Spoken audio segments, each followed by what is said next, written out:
আসসালামু আলাইকুম। সুপ্রিয় দর্শক, আপনারা দেখছেন আমাদের চ্যানেলের বিশেষ বিশ্লেষণমূলক প্রতিবেদন। আজকের প্রতিবেদনে আমরা নিয়ে এসেছি বাংলাদেশের সরকারি চাকরিজীবীদের জন্য সবচেয়ে বড় খবর, যে খবরের অপেক্ষায় ছিলেন প্রায় ১৫ থেকে ২০ লাখ সরকারি কর্মকর্তা-কর্মচারী এবং তাঁদের পরিবার। হ্যাঁ, আমরা কথা বলতে যাচ্ছি নবম জাতীয় পে স্কেল, যা নিয়ে গত কয়েক সপ্তাহ ধরে ফেসবুক গ্রুপগুলোতে রীতিমতো যুদ্ধ চলছে। এক পক্ষ বলছে এটা সরকারি কর্মচারীদের জীবনে সবচেয়ে বড় সুখবর, আরেক পক্ষ বলছে এটা আসলে একটা বড় প্রতারণা। বিষয়টা হলো নবম জাতীয় পে স্কেল। আজকের ভিডিওকে আমি একদম ভিন্নভাবে বিষয়টা সাজিয়েছি। আজকে আমি কোনো এক পক্ষ নিয়ে কথা বলবো না, বরং আমি তুলে ধরব এই বিষয়ে যে ৫টা সবচেয়ে বড় বিতর্ক চলছে তার ২ পক্ষের যুক্তি। কারণ কোনো একটা পক্ষের কথা শুনে সিদ্ধান্ত নেওয়ার চেয়ে ২ পক্ষের যুক্তি জানা অনেক বেশি গুরুত্বপূর্ণ। ভিডিওর শেষে আমি একটা সারসংক্ষেপ দেব, যেখানে স্পষ্ট হবে আসলে পুরো পরিস্থিতিটা কোথায় গিয়ে দাঁড়িয়েছে। তাই পুরো ভিডিওটা মনোযোগ দিয়ে দেখুন। আর শুরুর আগে বলে রাখি, ভিডিওটা ভালো লাগলে সাবস্ক্রাইব করে রাখুন, কারণ এই বিতর্কের পরিণতি কী হয় সেটাও আমরা পরের ভিডিওতে আপডেট দিয়ে জানাব। চলুন প্রথম বিতর্কে যাওয়া যাক। বিতর্ক নাম্বার ১, ধাপে ধাপে বাস্তবায়ন ঠিক না একবারে সম্পূর্ণ বাস্তবায়ন ঠিক? সরকারের পরিকল্পনা হল নতুন বেতন কাঠামো ৩ অর্থবছরে ধাপে ধাপে কার্যকর করা।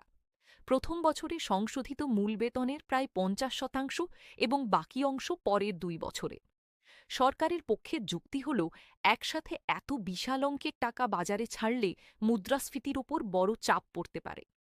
বাংলাদেশ উন্নয়ন গবেষণা প্রতিষ্ঠানের একজন বিশেষজ্ঞ সংবাদ মাধ্যমে স্পষ্ট করে বলেছেন, অর্থনীতিকে স্থিতিশীল রাখতে ধাপে ধাপে বাস্তবায়নই অধিক যুক্তিযুক্ত। কিন্তু কর্মচারী সংগঠনগুলোর যুক্তিটা সম্পূর্ণ ভিন্ন। তাদের বক্তব্য হল, ১১ বছর ধরে অপেক্ষা করার পর আবার ৩ বছর অপেক্ষা করতে হলে আসলে প্রকৃত সুবিধা মানুষের হাতে আসতে অনেক দেরি হয়ে যাবে। সরকারি কর্মচারী দাবি আদায় ঐক্য পরিষদ প্রধানমন্ত্রীর কাছে স্মারকলিপি দিয়ে দাবি জানিয়েছে একবারেই শতভাগ মূল বেতন কার্যকর করার জন্য। তাদের প্রশ্ন হল, মূল্যস্ফীতি যদি এখনই কষ্ট দিচ্ছে, তাহলে সমাধানও এখনই পূর্ণরূপে আসা উচিত। আংশিক সমাধান দিয়ে কী লাভ? এই ২ যুক্তির মাঝে এখন সরকার একটা মধ্যপথ খুঁজছে বলে জানা যাচ্ছে। বিতর্ক নাম্বার ২, গ্রেডের মধ্যে ব্যবধান কি আসলেই কমে যাচ্ছে? এটা সম্ভবত সবচেয়ে স্পর্শকাতর বিতর্ক। অনেক কর্মচারী সংগঠনের দাবি হল ১০ থেকে ২০ গ্রেড পর্যন্ত প্রতিটি গ্রেডের মধ্যে বেতনের ব্যবধান অন্তত ২ থেকে ৩ হাজার টাকা হওয়া উচিত। কিন্তু প্রস্তাবিত কাঠামো বিশ্লেষণ করে অনেকে অভিযোগ করছেন, কিছু কিছু গ্রেডের মধ্যে এই ব্যবধান অনেক কম রাখা হয়েছে। বিশেষ করে ১৬ থেকে ২০ নম্বর গ্রেডের কর্মচারীদের নিয়ে সামাজিক যোগাযোগ মাধ্যমে প্রচুর আলোচনা সমালোচনা হচ্ছে।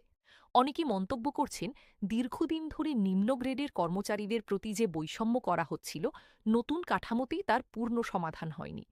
আবার বিশেষজ্ঞদের একটা পক্ষ বলছে, এখনও এটা খসড়া পর্যায়ে আছে। চূড়ান্ত গেজেট প্রকাশের আগে নির্দিষ্ট সংখ্যা নিয়ে চূড়ান্ত মন্তব্য করা ঠিক হবে না। তাই এই বিতর্কে চূড়ান্ত উত্তর পাওয়া যাবে গেজেট প্রকাশের পরেই। বিতর্ক নাম্বার ৩, ১০০% বেতন বৃদ্ধি কি বাস্তবেই সম্ভব? কমিশনের সুপারিশে বলা হয়েছে, গড়ে প্রায় ১০০ থেকে ১০৫% বেতন বৃদ্ধির কথা। সংখ্যাটা শুনতে অসাধারণ লাগে এবং অনেকেই এটা নিয়ে উচ্ছ্বসিত। কিন্তু কিছু অর্থনীতিবিদ প্রশ্ন তুলেছেন বাজেটের সক্ষমতা নিয়ে। নতুন অর্থবছরের বাজেট হবে প্রায় ৯,৩৮,০০০ কোটি টাকার। আর এর মধ্যে পে স্কেলের জন্য আলাদা বরাদ্দ থাকছে প্রায় ৩০ থেকে ৩৫,০০০ কোটি টাকা। এই অঙ্কটা দিয়ে কি সত্যি শতভাগ বাস্তবায়ন সম্ভব, নাকি এটা শুধু প্রথম ধাপের জন্য বরাদ্দ? এই প্রশ্নের স্পষ্ট উত্তর এখনও সরকারের পক্ষ থেকে আসেনি। তাই অনেকে মনে করছেন, প্রাথমিক ঘোষিত শতাংশ আর বাস্তবে হাতে পাওয়া অঙ্কের মধ্যে একটা ফারাক থাকতে পারে। আবার অন্য পক্ষ বলছে, বাজেট বরাদ্দ ধাপে ধাপে বাড়বে, যেহেতু পুরো প্রক্রিয়াটাই ৩ বছরের জন্য পরিকল্পিত। বিতর্ক নাম্বার ৪, পেনশনভোগীদের সুবিধা কি সত্যিই পর্যাপ্ত? প্রস্তাবে বলা হয়েছে, যাদের মাসিক পেনশন ২০,০০০ টাকার নিচে, তাদের পেনশন ১০০% পর্যন্ত বাড়ানো হতে পারে।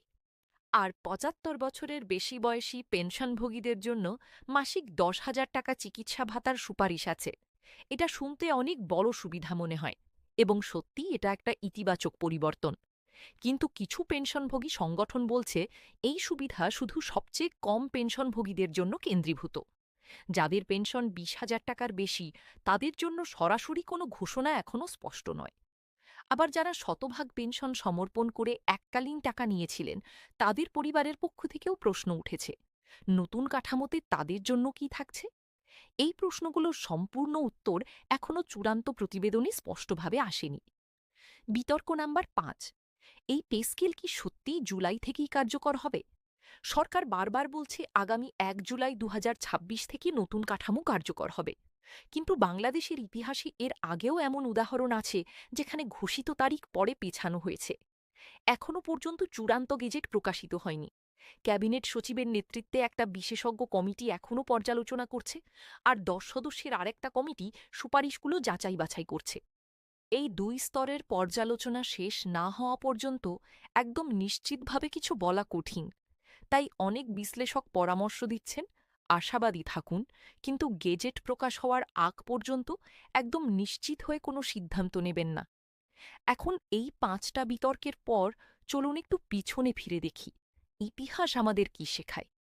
১৯৯৭ সালের জাতীয় বেতন স্কেলেও বেতন বৃদ্ধি ঘোষণা হয়েছিল, কিন্তু প্রথম বছরে মাত্র ৬০% সুবিধা পাওয়া গিয়েছিল, বাকি ৪০% পরের বছরে।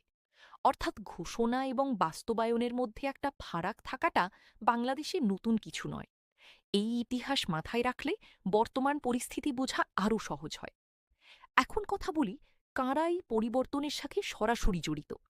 প্রায় ১৪ লাখ সরকারি কর্মকর্তা কর্মচারী এবং ১০ লাখের বেশি পেনশনভোগী, এনপিওভুক্ত শিক্ষক এবং কর্মচারীরাও এই নতুন কাঠামোর আওতায় থাকছেন বলে জানা গেছে। এর মানে শুধু প্রশাসনিক কর্মচারী নয়, শিক্ষা খাতের লাখ লাখ মানুষও এই পরিবর্তনের সাথে যুক্ত।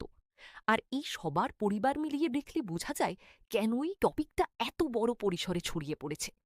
এখন প্রশ্ন হল, এই সবকিছুর মাঝে আপনার করা উচিত কি?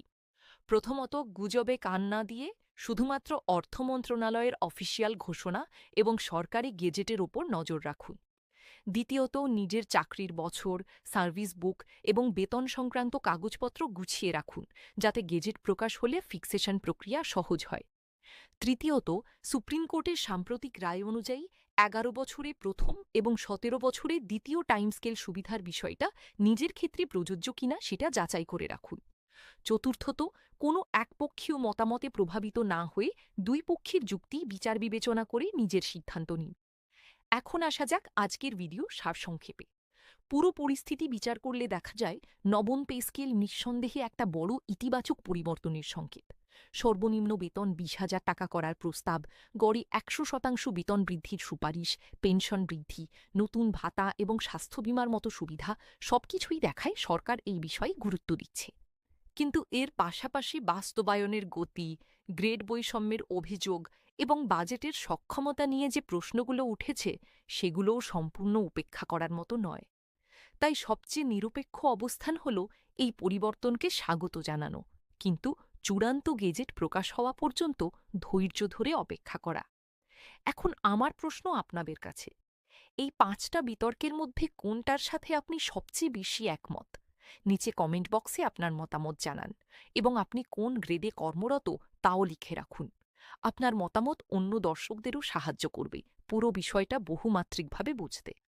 ভিডিওটা ভালো লাগলে লাইক করুন, চ্যানেল সাবস্ক্রাইব করে রাখুন এবং নোটিফিকেশন বেল আইকনে ক্লিক করে রাখুন। কারণ এই বিতর্কের পরিণতি কি হয়, গেজেট কবে প্রকাশ হয়, সবকিছু আমরা সবার আগে আপনাদের জানাবো। ভিডিওটা পরিচিত যারা সরকারি চাকরি করেন তাদের সাথে শেয়ার করুন, কারণ এই তথ্য জানা থাকলে তারাও উপকৃত হবেন। আজকের মতো এখানেই শেষ করছি। দেখা হবে পরের ভিডিওতে নতুন কোনো গুরুত্বপূর্ণ আপডেট নিয়ে। ততক্ষণ ভালো থাকুন, সুস্থ থাকুন এবং সব দিক বিবেচনা করে নিজের সিদ্ধান্ত নিন। ধন্যবাদ।